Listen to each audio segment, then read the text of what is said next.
Alors, tout d'abord, la révélation du royaume en Jésus-Christ. On a dit que l'Ancien Testament anticipait le Nouveau, si vous vous rappelez.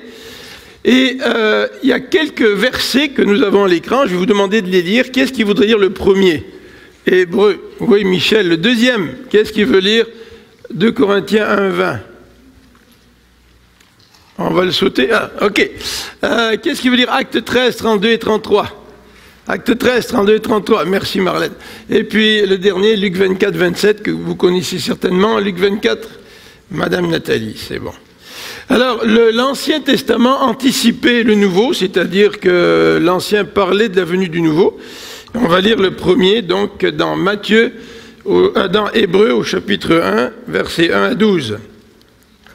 Alors, donc, on y va, mon cher... 1 à 2, pardon.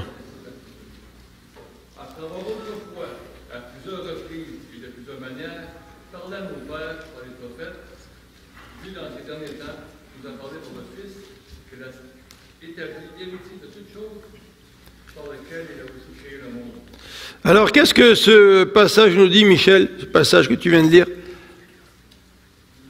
Qu'est-ce qu'il nous dit?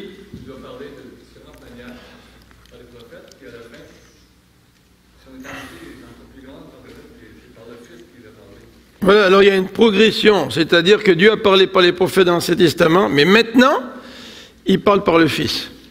Donc, l'Ancien, en quelque sorte, était sous une certaine économie, mais là maintenant, il y a une progression. Et si on lit toute l'Épître aux Hébreux, on va voir que Jésus-Christ est plus grand que les anges, Jésus-Christ est plus grand que le souverain sacrificateur, Jésus-Christ est plus grand que l'Ancienne Alliance, la Nouvelle Alliance est plus grande que la précédente. Donc il y a une progression là, dans le contexte de l'Épître aux Hébreux. 2 Corinthiens 1, 20, c'est Vincent. Car c'est en lui que Dieu a dit oui à tout ce qu'il avait promis. Aussi, est-ce par lui que nous disons oui. Amen. Pour que la gloire revienne à Dieu. Alors 2 Corinthiens 1, 20 nous dit que c'est par lui que... Tu veux nous répéter ça? Ta version, je l'aime bien. 2 Corinthiens. Car c'est en lui que Dieu a dit oui à tout ce qu'il avait promis. Voilà, alors il parle des promesses de Dieu. Alors, selon les versions, le verset lit un petit peu différemment, mais toutes les promesses de Dieu s'accomplissent en lui, hein, en Jésus-Christ. Ensuite, acte 13. Qu'est-ce qu'a pris acte 13? C'est Marlène.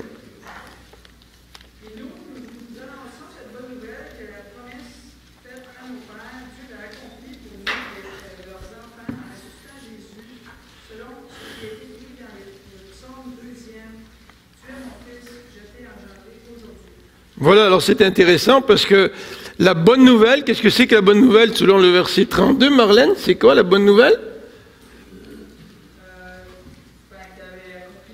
Voilà, c'est l'accomplissement de la promesse, la bonne nouvelle. Nous, quand on présente l'évangile à quelqu'un, on lui dit que Jésus peut pardonner ses péchés, que cette personne peut être changée, mais avez-vous l'habitude de présenter l'évangile comme étant l'accomplissement des promesses? Mais dans le Nouveau Testament, c'est très important. Et même lorsque Paul parle à des païens, c'est-à-dire à des gens qui n'ont pas un arrière-plan juif, il leur dit que Christ est l'accomplissement des promesses. Donc il y a quelque chose d'intéressant là. Le salut, c'est pas déconnecté dans le temps, là, ça vient te toucher, Dieu sauve, c'est bon, t'es sauvé. Mais le salut, c'est quelque chose qui est relié dans le temps. C'est relié à des événements, à des promesses que Dieu a fait il y a des centaines, il y a des milliers d'années et qui est en train d'accomplir. C'est-à-dire que quand Dieu me sauve aujourd'hui, c'est relié à toutes ces promesses, à tout ce qu'il a dit, à tout ce qu'il est en train de faire. Donc c'est pas juste un salut qui vient, qui me touche, ça y est, je suis sauvé, mais c'est un salut qui vient, mais qui est en relation avec tout ce que Dieu avait promis dans le passé. Et en quelque sorte, lorsque Dieu nous sauve aujourd'hui, c'est l'accomplissement, la continuité de l'accomplissement des promesses que Dieu a faites. Alors, Luc 24, 27, nous connaissons tous ce passage, mais on va le relire, c'était Nathalie. Alors, commençant par les livres de Moïse et parcourant tous ceux des prophètes, Jésus leur expliqua ce qui se rapportait à lui dans toutes les Écritures.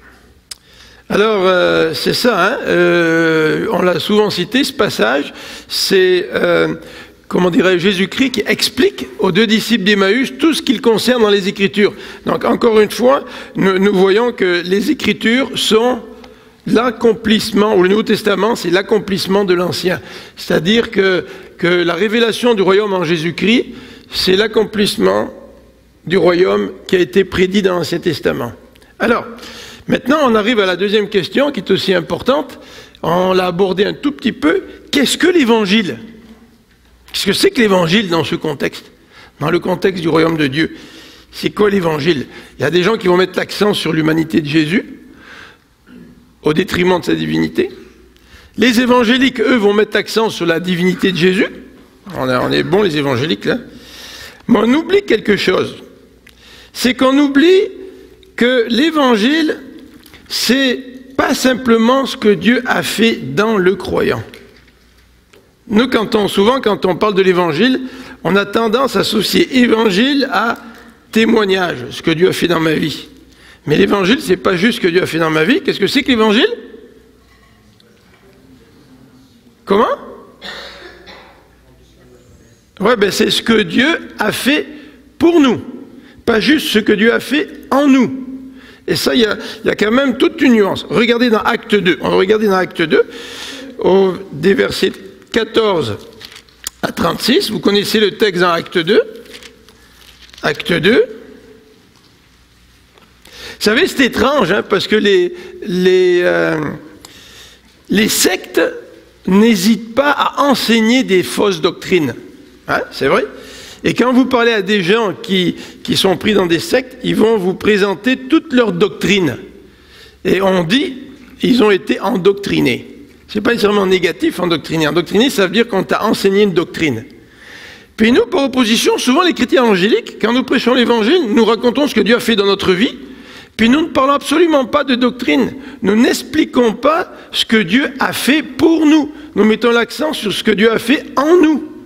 Et en cela, parfois, nous les évangéliques, nous sommes moins bien préparés que les adeptes des sectes qui ont suivi des cours, qui ont appris une doctrine et qui vont faire du porte-à-porte ou qui vont chercher à convertir des gens en leur expliquant la doctrine. Alors, dans Acte 2, à partir du verset 13, on dit que des gens se moquaient. Pourquoi les gens se moquaient ? Vous vous rappelez dans Acte 2 ? Pourquoi ils se moquaient ? Parce qu'il était en train de parler en langue, le Saint-Esprit venait d'arriver, puis il était tout le monde à la vue, il parlait plein de langues différentes en même temps. Alors, les premiers disciples qui étaient là, le Saint-Esprit est venu sur eux, et ils se sont mis à parler dans les langues maternelles des gens qui étaient présents. Alors, il y avait des Juifs qui venaient de tous les quatre coins de l'Empire, mais ces Juifs-là ne parlaient pas très bien l'hébreu, en tous les cas, ils ne parlaient plus l'hébreu, ils parlaient les langues de ces régions. Donc, les premiers disciples, remplis d'esprit, leur parlent dans leur propre langue. Et il y a des gens qui assistent à ça, puis ils disent, au verset 13, ils se moquent et disent, ils sont pleins de vin doux. D'accord ? Alors, si vous étiez dans la situation des premiers chrétiens, quelqu'un vient de dire, ah, écoute, ils sont pleins de vin doux, là. Toi, qu'est-ce que tu fais ? Tu vas dire, ben non, ils ne sont pas pleins de vin doux. Puis tu vas dire, mais non, ils sont en train de parler dans les langues. Qu'est-ce que tu vas faire ? Tu vas répondre à l'argumentation, vrai ? On va un petit peu astiner. Puis on va essayer d'expliquer ce qui se passe. On va expliquer quoi ? L'expérience. Vrai ? On va dire, ah mais non, c'est le Saint-Esprit qui est descendu sur eux. Puis il permet à Daniel de parler en russe, puis il permet à Vincent de parler en chinois, puis ainsi de suite. On serait tenté à expliquer l'expérience. Vrai ? Qu'est-ce qu'il fait Pierre dans son discours à partir de verset 14 ? Est-ce qu'il explique l'expérience ? Hein ? Absolument pas. Il prend les textes de l'Ancien Testament pour expliquer l'expérience des gens. Non, qu'est-ce qu'il explique ? Il explique l'Évangile. Il explique ce que Dieu a fait. Il n'explique pas l'expérience des gens. Vas-y. C'est remarquable que, donc, un parlait en russe, l'autre parlait en chinois, l'image, Pierre, quand il s'adresse à tout le monde entend dans la propre langue, et le chinois et le russe entendent en même temps. Oui, alors là, je ne sais pas exactement dans quelle langue il a parlé Pierre, mais toujours est-il, c'est qu'il a donné une explication, c'est vrai. Et l'explication n'est pas centrée sur l'expérience. Vous savez, aujourd'hui, combien les évangéliques sont centrés sur l'expérience. C'est l'expérience qui compte. On dirait qu'on se revalorise dans notre expérience. Et si un chrétien n'a pas une grande expérience, lui, il n'a pas été drogué à sa conversion, lui, il n'a pas fait les 400 cours à sa conversion, ben, il n'a rien à dire. Il dit, mon témoignage, il est plate. Vous avez déjà entendu ça? Hein? Mais qu'est-ce que c'est que l'Évangile? L'Évangile, c'est bien plus grand que ta propre expérience. L'Évangile, c'est ce que Dieu a fait pour nous. Et même si ton expérience, à tes yeux, elle est bien plate, l'explication de l'Évangile, elle est grandiose. Et c'est ce que Pierre est en train de faire là. Il explique l'Évangile. Alors bien sûr, on ne veut pas séparer les fruits de l'Évangile. Hein, mais trop souvent, nous mettons l'accent sur l'expérience et pas assez sur l'explication de ce que c'est que vraiment l'Évangile. C'est l'accomplissement des promesses de Dieu. Et Pierre l'explique à ses contemporains. Matthieu.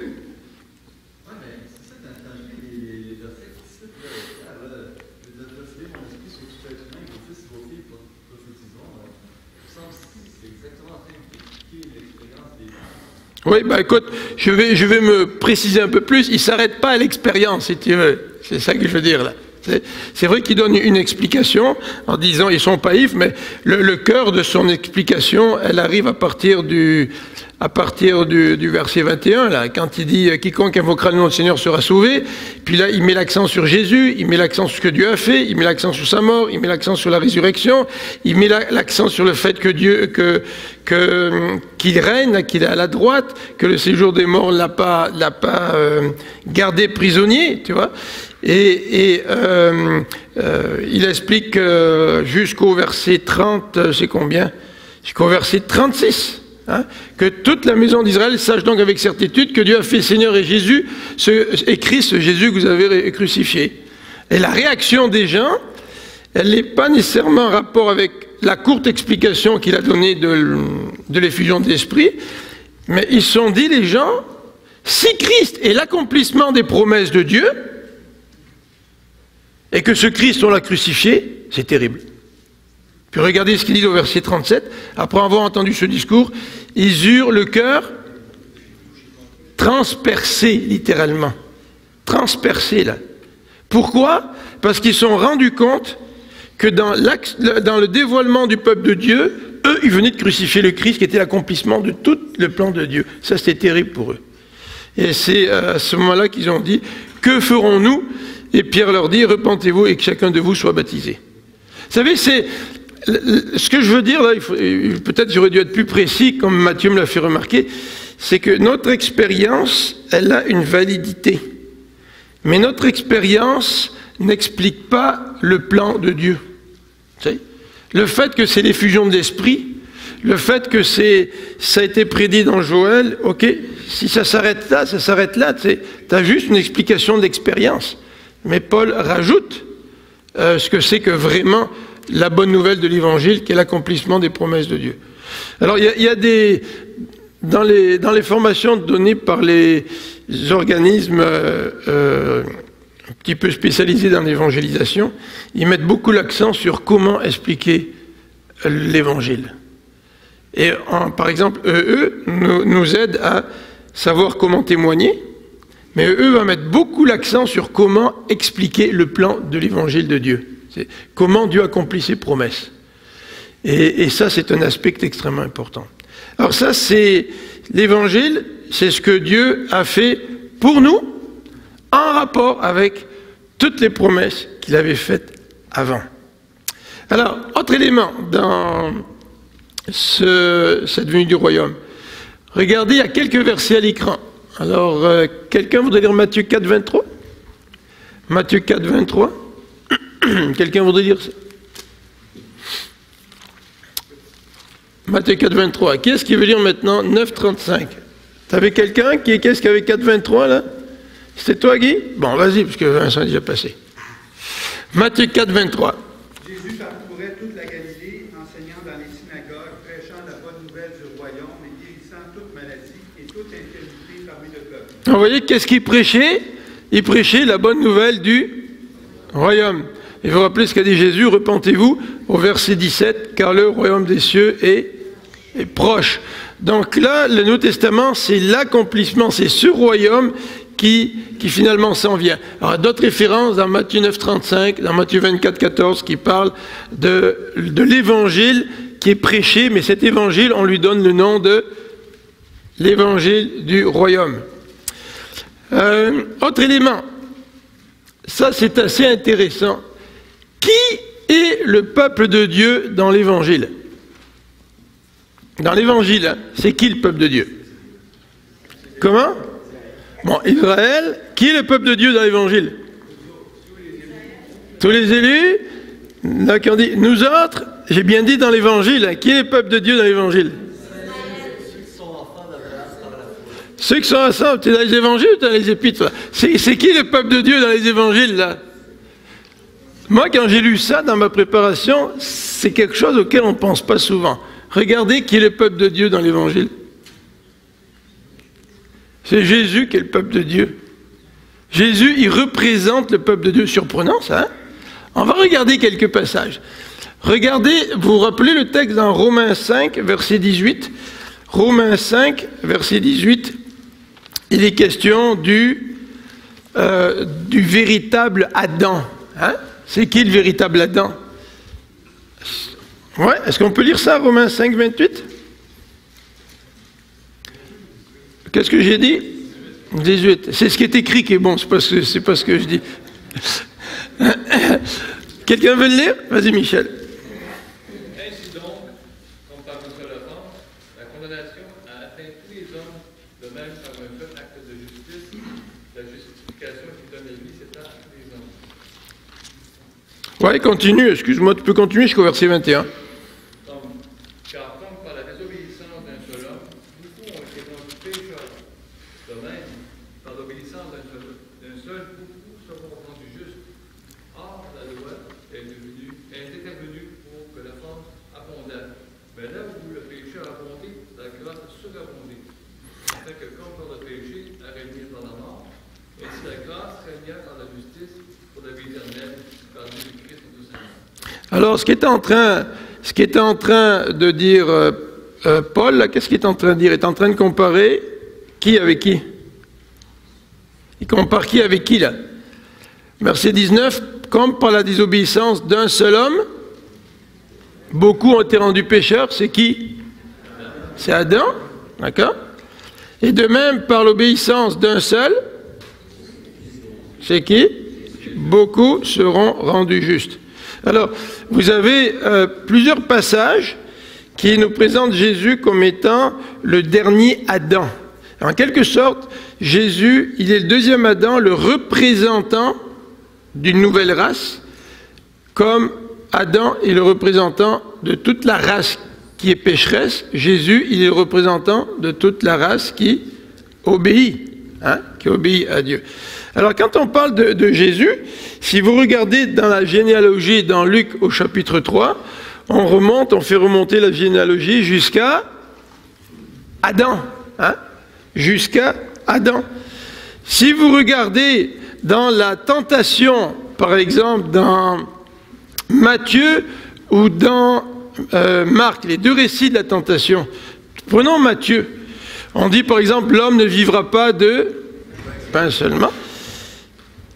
Il y a un parallèle dans Matthieu. Le parallèle est entre qui et qui dans Matthieu, quand il parle de la tentation de Jésus.